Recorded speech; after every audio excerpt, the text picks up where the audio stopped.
ताजमहलचा video तुम्हाला नक्कीच आवडला असेल तर व्हिडिओ तुम्ही पाहिला असेल संपूर्णपणे तर मला नक्की कमेंट करून सांगा की ताजमहल तुम्हाला कसा वाटला तो। आता सध्या आम्ही ताजमहलला आहोत आणि ताजमहल पाहून झाल्यानंतर तिथून आम्ही ऑटो केली आणि आम्ही डायरेक्ट पोहोचलो ते म्हणजे आग्र्याचा फोर्ट पाहण्यासाठी। आग्रा हा किल्ला भारतातील प्रसिद्ध ताजमहल पासून फक्त 3 किलोमीटर अंतरावर आहे। आग्रा येथील हा किल्ला मोगलांच्या काळामध्ये 94 एकर क्षेत्रफळामध्ये बांधला आहे। हा किल्ला यमुना नदीच्या काठी वसलेला आहे। आज आपण लाल दगडांचा किल्ला पाहतो तो इसवी सन 1573 मध्ये राजा अकबर यांनी बांधलेला आहे। आज आपण जो किल्ला पाहतो आहे तो अकबराने लाल दगड घडवून घेतलेला होता आणि मग त्यानंतर शहाजहानला संगमरवराची आवड असल्यामुळे त्याने आपला संपूर्ण महल जो आहे तो संगमरवराचा बनवून घेतला आहे। आग्रा दिल्ली पासून 200 किलोमीटर अंतरावर आहे आणि आग्रा किल्ला हा सूर्योदय झाल्यानंतर उघडला जातो आणि सूर्यास्तानंतर बंद केला जातो। हा किल्ला पाहण्यासाठी भारतातील पर्यटकांच्याकडून 40 रुपये प्रवेश शुल्क घेतले जातात आणि विदेशी पर्यटकांच्याकडून 650 रुपये प्रवेश शुल्क घेतला जातो। 15 वर्षाच्या खालील मुलांच्यासाठी कोणताही प्रवेश शुल्क घेतला जात नाही। तर आग्र्याचा किल्ला हा एक ऐतिहासिक किल्ला आहे आणि जवळपास हा किल्ला जो आहे तो 1573 मध्ये झालेला आहे त्याची स्थापना आणि अकबर या राजाने हा किल्ला बांधलेला आहे आणि मुघल शैलीमध्ये याचे बांधकाम पूर्णपणे झाले आहे ते म्हणजे 94 एकर मध्ये हा किल्ला बांधला गेलेला आहे। या किल्ल्यामध्ये भूकिल्ला किंवा भुईकोट शीश महल आणि अमर सिंह दरवाजा, दिवान आय खास, दिवान आय आम, जहांगीर महल, मुसम्मन बुरुज आणि खास महल हे सगळी ठिकाणे तुम्हाला या किल्ल्यावर पाहायला भेटतील। तर चला हा किल्ला कसा आहे, आतमधून कसा आहे हे संपूर्ण तुम्ही या व्हिडिओमध्ये नक्की पहा। त्यासाठी हा व्हिडिओ कुठेही स्किप न करता शेवटपर्यंत पाहत राहा। आग्रा किल्ल्याचा मुख्य दरवाजाला अमर सिंह दरवाजा या नावाने ओळखला जातो। या किल्ल्याला एकच प्रवेशद्वार आहे। या दरवाजामध्ये जाताना आपल्याला 2 उंच भिंतीच्या मधून जावे लागते। तर आग्र्याचा फोर्ट याची संपूर्ण माहिती या व्हिडिओमध्ये तुम्हाला भेटणार आहे। इथे आम्ही एक गाईड सुद्धा केला होता की जेणेकरून तुम्हाला सुद्धा ही माहिती शेअर करता यावी म्हणून। जहांगीर का बेटा शाहजहां का बेटा औरंगजेब। आगरा फोर्ट का टोटल एरिया 93 एकड़ में बना हुआ है। 75% आर्मी है। तो मुगल टाइम मुगल आर्मी था, ब्रिटिश टाइम ब्रिटिश आर्मी, आज अपने इंडियन आर्मी। ये बादशाहों को रहने का जगह जहांगीर का महल अकबर के बेटे का सलीम का। तो हम लोग इधर से जाएगा घूमकर इधर ही आएगा और जिस सुलभ आप चढ़कर आएगा ना ये सुरक्षा दृष्टि से बनाया गया था। इसमें स्टेप भी किए जा सकते थे और उस टाइम नहीं किए गए क्योंकि जब कोई दुश्मन अंदर आ जाता है क्रॉस करके तो यहाँ से बड़ा बड़ा पत्थर का रोला छोड़ दिया जाता था। और ये नालियाँ देख रहे हैं ना छोटा छोटा, ये हाथी घोड़े का पैर चलेंगे उसके लिए था।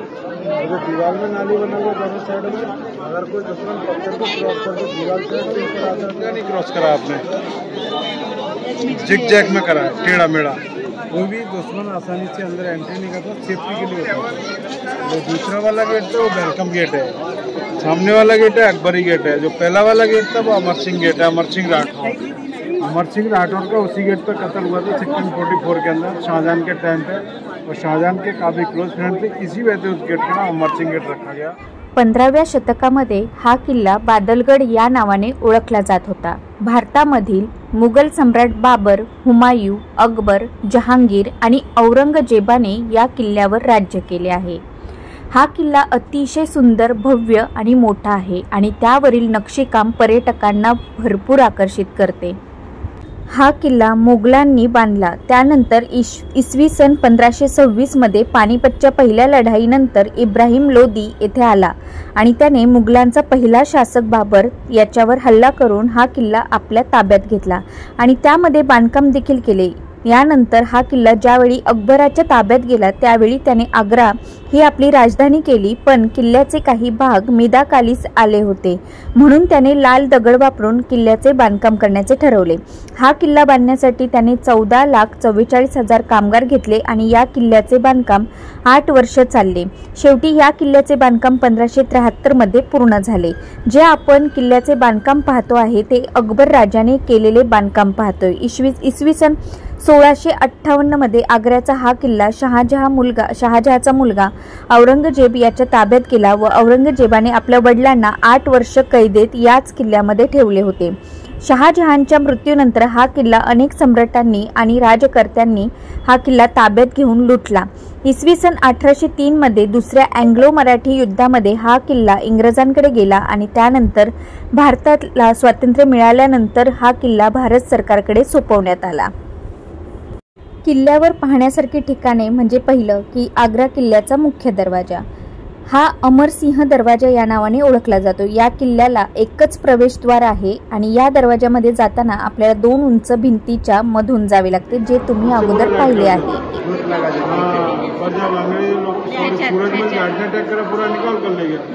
ब्रिटिश गवर्नर लॉर्ड स्कर्जन 1905 में पेंटिंग करा के मुगल टाइम में कैसा दिखता था।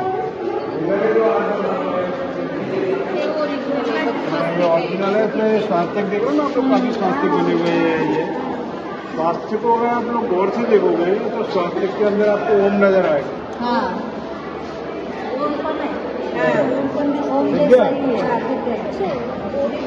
क्योंकि हम लोग जो एरिया घूम रहे हैं ना, इंदुरानी जोधबाई का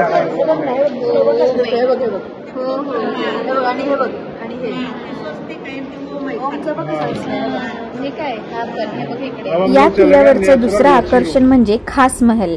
हा बादशहाचा राजवाडा होता आणि या खास महलावर सुंदर आणि आकर्षक फुलांचे भरीव नक्षीकाम केलेले पाहायला मिळते। त्याचबरोबर या महलामध्ये सुंदर झुंबर आणि जाळीदार खिडक्या पाहायला मिळतात। आप लोगों के बैक साइड में जो हॉल बना हुआ है डाइनिंग रूम का, खाने पीने का, गेट के अंदर किचन का पूरा टूट गया, बंद कर दिया। और ये था बेडरूम, ये सामने जो खुला हुआ देखो दरवाजे में खाली पर्दा होता था। और ये छोटा सा गेट है, लॉक है, तीनों साइड में गैलरी था, यहाँ कपड़े के पंखे थे, बैक साइड में बाथरूम था, और ये रंग मिलता है जिसमें हमारा आप लोग खुले, इसको बोलते हैं जैसे डांस। तो कोई प्रोग्राम है, कोई फेस्टिवल है, नाच गाना होता है, सबसे ऊपर रूम है, इसके ऊपर जल बनने का टंकी बना हुआ है और ऊपर टंकी है। ऊपर पानी चढ़ाने के लिए कोई पंप नहीं था, जो फकाली होता है ना, फकाली चमड़े का रहता। 400 लोग चेन सिस्टम बनाकर ऊपर पानी भरता है और अंदर की जो दीवार बना हुआ 2 अभी चप्पो कलर से पानी छोड़े पूरा कमरा ठंडा। ये नीचे छोटा सा स्टेशन के नीचे गंदा पानी नाली के द्वारा इधर आता था, उधर से सीधा पानी वापस खंडक के पाणी कहाँ रहता था, पाणी खाली आहे ना दुसरा। या किल्ल्यावरचं तिसरं आकर्षण म्हणजे मुसम्मन बुरुज, म्हणजे हा एक अष्टकोनी मंडप किल्ल्याच्या पूर्वेकडील भागात आहे आणि यावर चढून आपल्याला यमुना नदी आणि ताजमहल पाहता येतो। तुम्हाला मी तो ताजमहलचा व्ह्यू पुढे त्या बुरुजवरून दाखवणारच आहे। तर तेच आम्हाला तो सांगत होता की या अष्टकोनी मंडपाच्या आतल्या भागामध्ये संगमरवरीच्या रंगीबेरंगी दगडांनी सजावट केलेली आहे आणि वरती सुंदर असा घुमट आहे। चौथा आपल्याला यामध्ये छान असं आकर्षण दिसतं ते म्हणजे दिवाण-ए खास। या इमारतीमध्ये पूर्वीच्या काळी सम्राट सांस्कृतिक कार्यक्रम आयोजित केले जात होते। ही इमारत जी आहे ती इसवी सन 1636 ते 37 मध्ये शहाजहानने बांधली गेली आहे। आणि नंतरचं जे मेन आकर्षण आहे ते म्हणजे दिवाण-ए-आम। ही इमारत पूर्वीच्या काळी सार्वजनिक प्रेक्षकांचे सभागृह होते। या सभागृहाचा उपयोग औपचारिक स्वागतासाठी केला जात होता, जेथे सम्राट सिंहासनावर अधिकृत राज्य व्यवसाय करत होते। नंतर जहांगीर महल, आपल्याला किल्ल्याच्या आतल्या भागामध्ये जहांगीर महल देखील पाहायला मिळतो। नंतर शीश महल पण आहे, हा किल्ल्यावरील एक सुंदर वास्तू आहे। ही इमारत पूर्ण आरशांनी सजवलेली आहे। तर अशा पद्धतीने आपल्याला हे सगळं आग्रा किल्ल्यावर पाहायला मिळते आणि या सगळ्या आकर्षक अशा वाटणाऱ्या या वास्तूमध्ये आपल्याला वेगवेगळ्या ठिकाणी खूप छान अशा गोष्टी पाहायला मिळतात। तर आग्रा किल्ल्यावर कसे जायचे आणि आपल्याला कसे जायचे आहे, तिथे काय पाहायला भेटणार आहे, या सगळ्या गोष्टी मी या व्हिडिओमध्ये तुम्हाला दाखवलेले आहे। शिवाय या आग्रा फोर्टचा इतिहास नक्की काय आहे हे देखील या व्हिडिओमध्ये मी तुम्हाला दाखवलेला आहे। आग्रा फोर्टची पूर्ण इन्फॉर्मेशन तुम्ही तुमच्या मित्रपरिवारासोबत सुद्धा शेअर करा आणि जर तुम्हाला हा व्हिडिओ हा व्लॉग आवडला असेल तर व्हिडिओला नक्की लाईक करा शेअर करा आणि चॅनेलवर जर नवीन असाल तर चॅनेलला नक्की सबस्क्राईब करा, म्हणजे अजून पुढचे जे व्लॉग आहेत ते इन्फॉर्मेटिव्ह व्लॉग तुम्हाला या माझ्या चॅनेलमधून पाहायला भेटतील। तर हे जे तुम्ही पाहताय हे मंडप आहे, म्हणजे डोलीसारखा मंडप बनवला आहे आणि जे समोर अष्टकोनी मंडपाच्या मधूनच आपल्याला छान असा ताजमहलचा व्ह्यू दिसतो, तसेच यमुना नदी सुद्धा दिसते।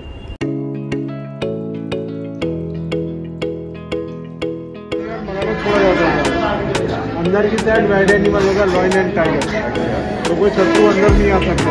ये सुरक्षा के लिए सुरक्षित दरी बना, और ये जमुना नदी है, खाली अब तो नाम रह गया, नदी तो खत्म है, पूरा पानी खत्म है।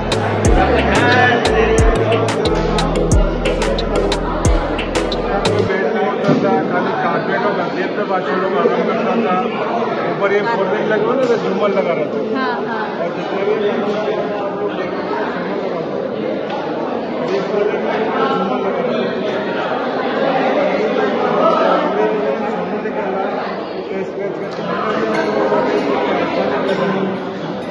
शाहजहां तो नूरजहां का लड़का नहीं था, वो जोध भाई का लड़का था, इतना टाइम नहीं है भाई।